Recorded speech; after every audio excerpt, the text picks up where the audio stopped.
Matric کرنے کے بعد میں کالج میں داخل ہو گیا۔ والد صاحب کو بیٹی کے غم نے نہایت کمزور اور بوڑھا کر دیا تھا۔ میں ان کی دلجوئی کرتا، مگر بیٹی کے قتل کا منظر وہ نہ بھولتے تھے اور نہ میں ہی بھول سکا تھا۔ وقت گزرتا گیا، میں زیادہ تفصیل میں نہیں جاؤں گا۔ میں نے BA پاس کر لیا اور ایک کارخانے میں مجھے کلرک کی نوکری مل گئی۔ اس زمانے میں مجاہدین کشمیر کی تحریک اپنے عروج پر تھی۔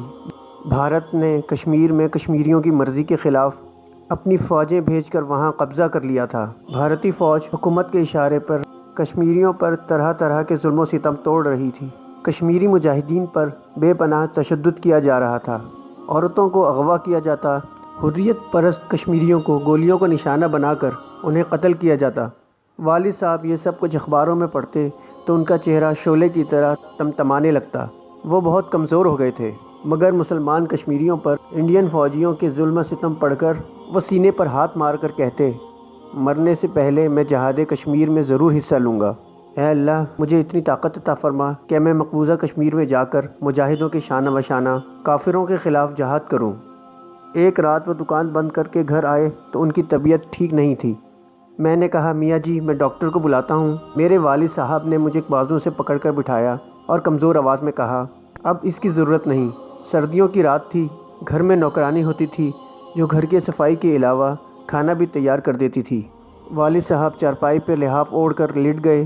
میں ان کے لیے چاول تھالی میں ڈال کر لایا تو انہوں نے ہاتھ کے اشارے سے چاول واپس لے جانے کو کہا۔ میں دوسری چارپائی پر لیٹ گیا۔ کچھ دیر بعد مجھے نیند آ گئی اور میں سو گیا۔ آدھی رات گزر چکی تھی کہ اچانک میری آنکھ کھل گئی۔ میرے والد صاحب مجھے آواز دے رہے تھے۔ میں جلدی سے اٹھ کر ان کے پاس چلا گیا۔ ان کا کمزور چہرہ زرد پڑ گیا تھا، ایسا لگتا تھا جیسے بدن میں خون بالکل نہیں ہے۔ میں گھبرا سا گیا۔ والد صاحب نے آہستہ سے کہا، میں کلثوم کو بچا نہ سکا، مجھے اس کا بڑا غم ہے۔ میں نے ان کا کمزور ٹھنڈا ہاتھ اپنے ہاتھ میں لے کر کہا، میاں جی اللہ کو یہی منظور تھا، آپ غم نہ کیا کریں۔ والد صاحب نے جیسے میری بات بالکل نہ سنی تھی۔ انہوں نے اپنا ہاتھ میرے ہاتھ سے چھڑا کر میرا بازو پکڑ لیا۔ ان کے ہاتھ کی گرفت حیرت انگیز طور پر بڑی سخت تھی۔ انہوں نے میری طرف دیکھا اور کہا، ایک دن تمہیں بھی مرنا ہے، مگر میری طرح بستر پہ لیٹے لیٹے مت مرنا، کشمیر کے جہاد میں کافروں سے لڑتے لڑتے شہید ہونا، مجھے دفن کرنے کے بعد امرتسر شہر جانا۔ والد صاحب نے فتح شاہ بخاری کے متولی کا نام لے کر مجھے ہدایت کی کہ میں مزار کے شاہ جی سے جا کے ملوں، وہ مجھے جہاد کشمیر کے میدان جنگ میں پہنچا دے گا۔ والد صاحب نے میرے بازو کو اپنی گرفت میں مضبوط کرتے ہوئے کہا، جب مقبوضہ کشمیر آزاد ہو جائے تو میری قبر پر آ کر مجھے یہ خبر ضرور سنانا، مجھ سے وعدہ کرو۔ میں نے کہا، میاں جی میں وعدہ کرتا ہوں۔ والد صاحب کے چہرے پہ ایک چمک سی آ گئی۔ انہوں نے میرا بازو چھوڑ دیا اور آہستہ سے بولے، جس کھیت میں اپنی بیٹی کی لاش چھوڑ کر آیا ہوں وہاں جا کر فاتحہ پڑھنا اور اونچی آواز میں کہنا کہ کلثوم اپنے باپ کو معاف کر دینا، وہ تجھے دشمنوں کی زمین پر بے کور و کفن چھوڑ آیا، وعدہ کرو۔ میری آنکھوں میں آنسو تھے۔ میں نے میاں جی کا ٹھنڈا ہاتھ اپنے ہاتھوں میں لے کے کہا، میں وعدہ کرتا ہوں میاں جی، میں وعدہ کرتا ہوں۔ اس کے ساتھ ہی میاں جی کی روح پرواز کر گئی۔ والد صاحب سے کیے ہوئے دونوں وعدے میرے سینے پہ لکھے تھے۔ ان دونوں وعدوں کو پورا کرنا میری زندگی کا مشن بن گیا تھا۔ یہی وہ مشن تھا جس کو لے کر میں بھارت میں داخل ہوا تھا۔ چھوٹی بہن پاکستان کے نام پر، اسلام کے نام پر شہید ہوئی تھی۔ وہاں فاتحہ پڑھ کر اس کی روح کو ثواب پہنچانا، میاں جی کا پیغام اس کی روح کو پہنچانا اور اپنی زندگی جہاد کشمیر کے لیے وقف کرنا، یہاں یہ ساری باتیں تو میں نے پوری تفصیل سے لکھی ہیں، لیکن اس رات فتح شاہ بخاری کی مزار کی کوٹھڑی میں نے سید صاحب کے چھوٹے بھائی کو مختصراً بیان کی اور اس شخص کا نام لیا جس کے پاس میرے والد صاحب نے کہا تھا، مزار کے متولی بڑے شاہ جی مجھے پہنچا دیں گے۔ یہ کوئی خاص مجاہد تھا، میں اس کا اصلی نام یہاں نہیں بتاؤں گا، آپ جو چاہیں اس کا نام رکھ لیں، میں اسے کمال شاہ بلاؤں گا۔ سید صاحب میری ساری باتیں سن کر سوچ میں پڑ گئے، پھر سر اٹھا کر میری طرف دیکھا اور کہا، تم بڑا نیک مقصد لے کر پاکستان سے آئے ہو، جن صاحب کا تم نے نام لیا ہے میں انہیں جانتا ہوں، وہ کبھی کبھی رات کے وقت پولیس والوں کی نظروں سے چھپ کر میرے بڑے بھائی صاحب کو ملنے یہاں آیا کرتے تھے۔ میں نے کہا کہ بس آپ مجھے کسی طرح ان کے پاس پہنچا دیں۔ سید صاحب کہنے لگے، ان کے بارے میں صرف اتنا جانتا ہوں کہ وہ ہردہ ضلع ہوشنگ آباد مدھیہ پردیش سے آیا کرتے تھے۔ ان کے بارے میں مجھے میرے بڑے بھائی صاحب نے بتایا تھا کہ وہ زبردست مجاہد اور تربیت یافتہ کمانڈو ہیں۔ بھارتی فوج کی کمانڈو فورس میں ہوا کرتے تھے۔ وہاں سے ریلیز ہونے کے بعد اب ہردا ضلع ہوشنگ آباد کے کسی قریبی جنگل میں رہتے ہیں۔ وہ کیا کرتے ہیں اس بارے میں مجھے بڑے شاہ صاحب نے کچھ نہیں بتایا تھا۔ اب مجھے یہ بات سمجھ آنے لگی تھی کہ والد صاحب مجھے اس تربیت یافتہ کمانڈو کے پاس کیوں بھجوانے لگے تھے۔ جہاد کشمیر میں شریک ہو کر شہید ہونا کوئی مشکل کام نہیں تھا۔ آپ فائرنگ کرتے ہوئے بھارتی فوج کی کسی پوسٹ کے سامنے آ کر کھڑے ہو جائیں۔ آپ کی فائرنگ سے کوئی دشمن مرے یا نہ مرے، لیکن دشمن کی گولی آپ کو آ کر لگے گی اور آپ اسی وقت شہید ہو جائیں گے۔ آپ کی شہادت میں کسی کو ذرا بھی شک نہیں ہوگا، لیکن اس شہادت کو آزادی کشمیر کی تحریک کا کوئی فائدہ نہیں پہنچے گا۔ وہ شہادت تحریک کے لیے بڑی مفید ہوتی ہے جو دشمن کو کسی فوجی آپریشن کے بعد زبردست اور دور رس نقصان پہنچانے کے بعد حاصل کی جائے۔ دشمن کو ایسا نقصان میں کمانڈو بن کر ہی پہنچا سکتا تھا، اور اگر خدا نے میری قسمت میں شہادت کی سعادت لکھی ہوئی ہے تو میں یہ شہادت کمانڈو آپریشن کے ساتھ دشمن کو ناقابل تلافی نقصان پہنچانے کے بعد ہی حاصل کر سکتا تھا۔ والد صاحب یہی چاہتے تھے کہ میں جہاد کشمیر میں شامل ہونے سے پہلے کمانڈو کی پوری تربیت حاصل کروں۔ اس مقصد کے لیے انہوں نے کمال شاہ کو منتخب کیا تھا، جو مجھے مزار کے متولی سید صاحب کی مدد سے ہی مل سکتے تھے۔ اب جب چھوٹے سید صاحب نے مجھے بتایا کہ کمانڈو کمال شاہ بھارت کے صوبہ مدھیہ پردیش کے ہردا ضلع کے کسی جنگل میں رہتے ہیں تو صورتحال میرے لیے مزید پیچیدہ ہو گئی تھی۔ میں نے سوائے امرتسر مجیٹ کے ہندوستان کا اور کوئی ضلع دیکھا ہی نہیں تھا۔ مجھے کچھ معلوم نہیں تھا کہ مدھیہ پردیش کس بلا کا نام ہے اور ہردا نام کا جنگل کہاں ہے، مگر میں نے کمانڈو کمال شاہ کے پاس جانے کا فیصلہ کر لیا تھا۔ یہ میرے والد صاحب کی آخری خواہش بھی تھی، اور میں بھی کمانڈو بن کر اپنی چھوٹی بہن کے خون کا بدلہ لینا چاہتا تھا۔ تو وہ ہر لڑکی جو مقبوضہ کشمیر میں کافروں کے ظلم و ستم سے شہید ہوتی تھی، وہ مجھے اپنی چھوٹی بہن کلثوم ہی لگتی تھی۔ میں نے سید صاحب سے کہا، میں کمال شاہ صاحب کی طرف جانا چاہتا ہوں، مجھے بتائیے کہ میں ان کے پاس کیسے پہنچ سکتا ہوں۔ سید صاحب نے باہر کوئی آہٹ محسوس کی ہوگی۔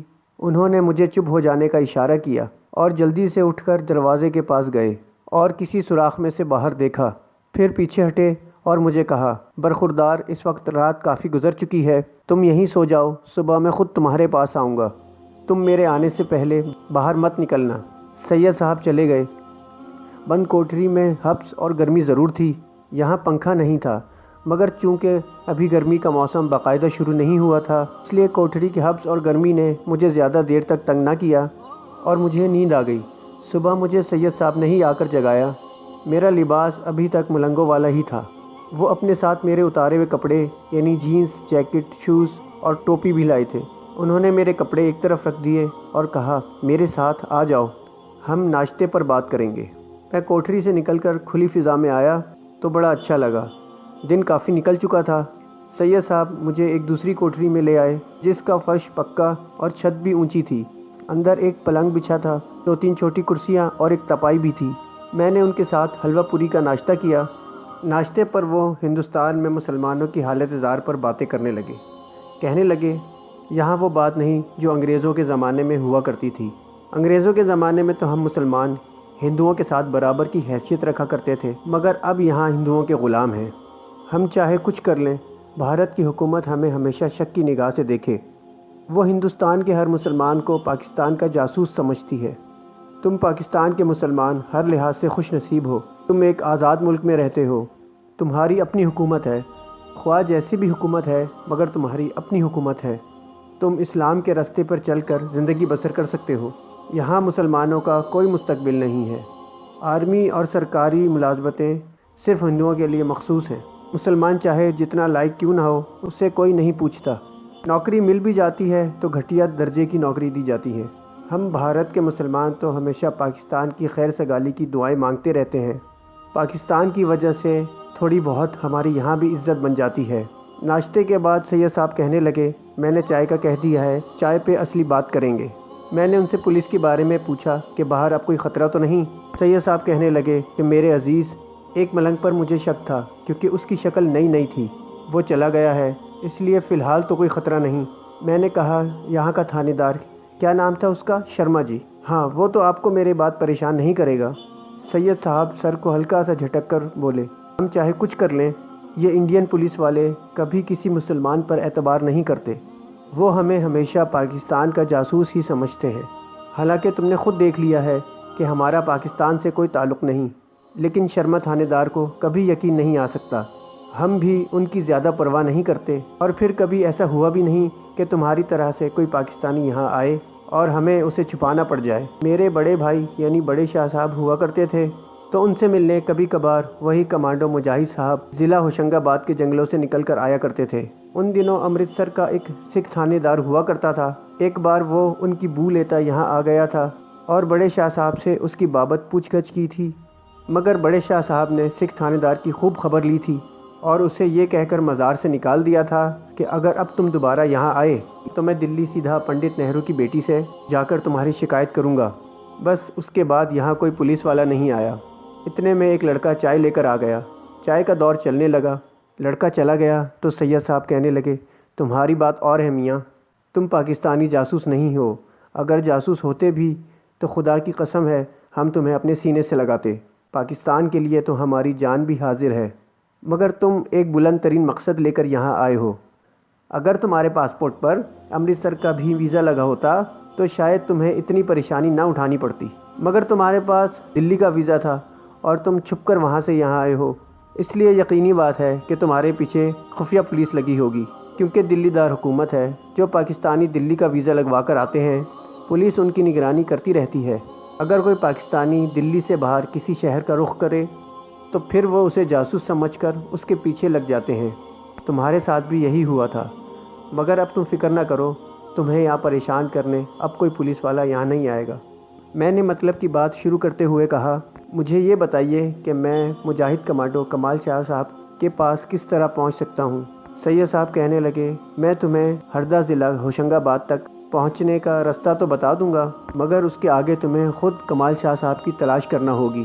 مجھے اتنا ضرور معلوم ہے کہ ہردا سے کوئی 10-11 میل دور دریائے ضبطہ کے کنارے سابق ریاست اندور کی حدود میں گویت نام کا ایک گاؤں ہے۔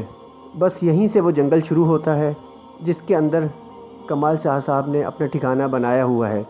ہم نے سنا ہے کہ وہاں وہ خاص کشمیری حریت پسندوں کو کمانڈو کی ٹریننگ دیتے ہیں۔ میں کچھ پوچھنے ہی والا تھا کہ باہر سے کسی نے دروازے پر دستک دی۔ سید صاحب جلدی سے اٹھ کر دروازے کی طرف بڑھے۔